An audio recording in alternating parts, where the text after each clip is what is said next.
राजस्थान विधानसभा चुनाव में उत्तर प्रदेश के मुख्यमंत्री योगी आदित्यनाथ आज 3:15 बजे के करीब नगर विधानसभा क्षेत्र के भाजपा प्रत्याशी जवाहर सिंह बेडम के समर्थन में सभा को संबोधित करने के लिए हेलीकॉप्टर से नगर पहुंचे, जहां भाजपा कार्यकर्ताओं ने उनका भव्य स्वागत किया। यूपी से सीएम योगी आदित्यनाथ ने अशोक गहलोत सरकार पर जमकर निशाना साधा। सीएम योगी ने कहा कि राजस्थान सरकार तुष्टीकरण की राजनीति कर रही है और इस बार जनता उन्हें सबक सिखाएगी। योगी आदित्यनाथ ने सभा को संबोधित करते हुए उदयपुर के कन्हैयालाल मर्डर मामले पर भी बात की। सीएम योगी ने अशोक गहलोत सरकार पर विफलता का आरोप लगाया। इस दौरान उन्होंने अयोध्या में बन रहे राम मंदिर का जिक्र करते हुए कहा कि हमारी सरकार में भव्य राम मंदिर बन रहा है, यह मोदी जी के रहते संभव हो पाया है। सीएम योगी ने कश्मीर से 370 धारा हटाने का भी जिक्र किया और सीएम योगी ने कहा कि हमारी सरकार अच्छा विकास कर रही है। इस मौके पर भरतपुर सांसद रंजीत कोली, पूर्व विकास गोपी गुजर, रविंद्र जैन, हंसिका गुजर सहित हजारों की तादाद में लोग मौजूद थे। आप देख रहे हैं नगर ब्यूरो रिपोर्ट। इस भूभाग को और राजस्थान की इस धरा को, जहां पर पृथ्वीराज चौहान, महाराणा प्रताप, महाराज सूरजमल जैसे प्रतापी राजा पैदा हुए, जिन्होंने विदेशी ताकतों को पूरी तरह हिला करके भारत की धरती को सुरक्षित रखने में अपना योगदान दिया। शक्ति और भक्ति की इस धरा को कोटि कोटि नमन करते हुए आप सबका हृदय से अभिनंदन करता हूं। भाइयों बहनों, चुनाव चल रहे हैं। राजस्थान विधानसभा का ये चुनाव 5 वर्ष की वेदना को अब वक्त आ गया है जब बदला लेकर के हम जिन लोगों ने हमें वेदना दी है, हमारी आस्था के साथ खिलवाड़ करके, हमारे विकास में बैरियर लगा करके, हमारे हक पर डकैती डाल करके और सुरक्षा का अविश्वास का वातावरण पैदा किया है, उन सब से बदला देने का अवसर आ गया है। और भाइयों बहनों, लोकतंत्र यही अवसर जनता जनार्दन को देती है। आज जब भारत बदल चुका है, प्रधानमंत्री मोदी जी के नेतृत्व में एक नए भारत का दर्शन देश भी और दुनिया भी कर रही है। एक ऐसा भारत जिसका दुनिया में सम्मान है, एक ऐसा भारत जो दुनिया के अंदर एक ताकतवर बनकर के उभरा है, एक ऐसा भारत जिस भारत को लोग आज संकट मोचक के रूप में दुनिया के अंदर देखते हैं। प्रधानमंत्री मोदी जी आज दुनिया के अंदर जहां कहीं जाते हैं, वो देश और दुनिया की वे ताकतें पलक पावड़े बिछा करके प्रधानमंत्री मोदी जी के आवभगत के लिए जब खड़ा होता है, पूरा देश एकजुट होकर के उनका स्वागत करता है। तो स्वागत प्रधानमंत्री मोदी जी के साथ 142 करोड़ भारतीयों का भी सम्मान होता है।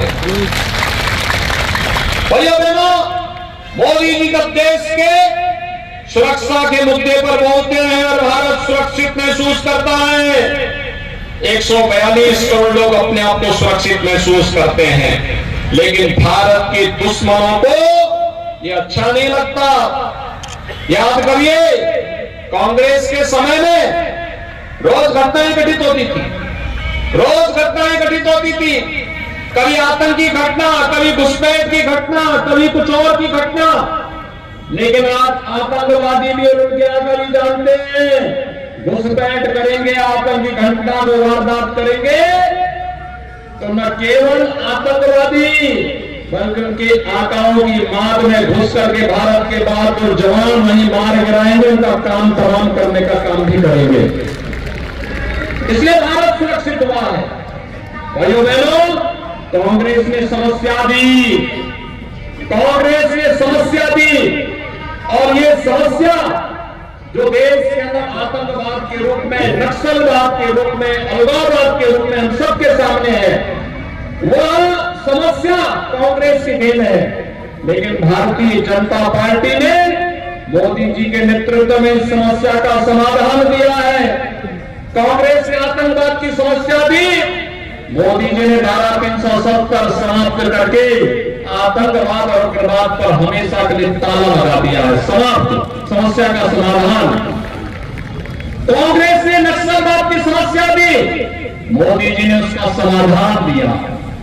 कांग्रेस ने देश के अंदर जाति, मत, मजहब, क्षेत्र और भाषा के आधार पर देश को खंड खंड करने का कुत्सित प्रयास किया।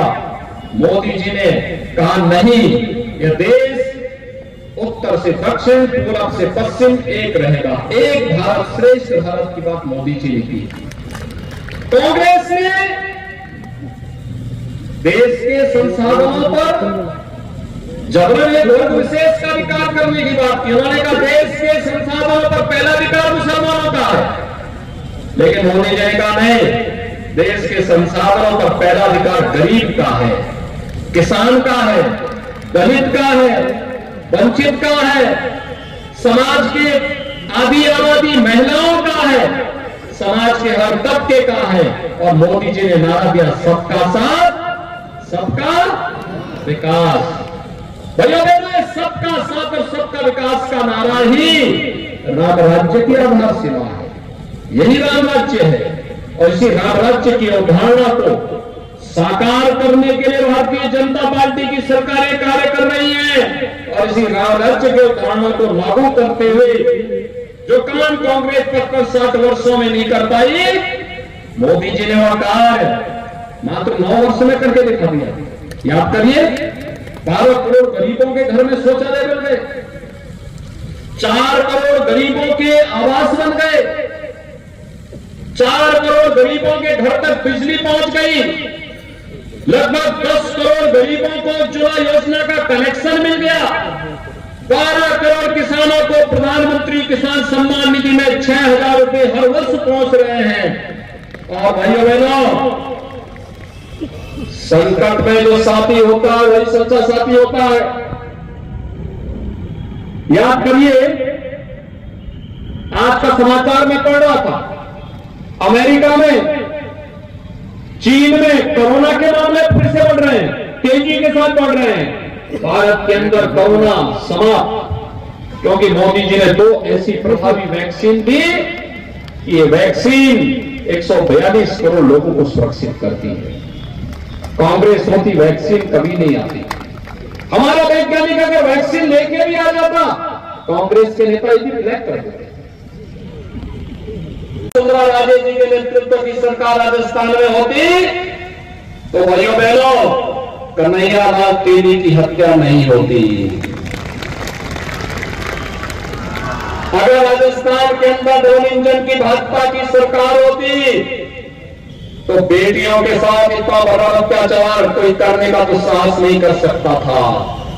और अगर यहां भाजपा का विधायक होता, किसी विधायक की गाड़ी में गौ मांस नहीं मिलता।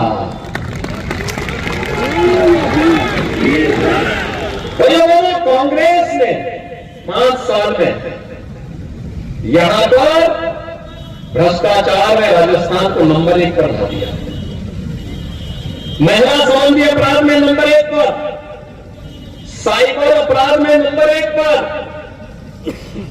गरीबों पर अत्याचार करने वाली योजनाओं में नंबर 1, बिजली के बिल नंबर 1, डीजल और पेट्रोल में सबसे अधिक रेट यहां के लोगों से वसूला जाता है, वह राजस्थान की गवर्नमेंट वसूल रही है। अपने खर्चों को नहीं कम करती, लेकिन जनता का शोषण करना चाहती है। और नौजवानों के भविष्य के लिए सरकारी नौकरी में पेपर लीक की सबसे ज्यादा घटनाएं यहां पर होती है, राजस्थान में हो रही है।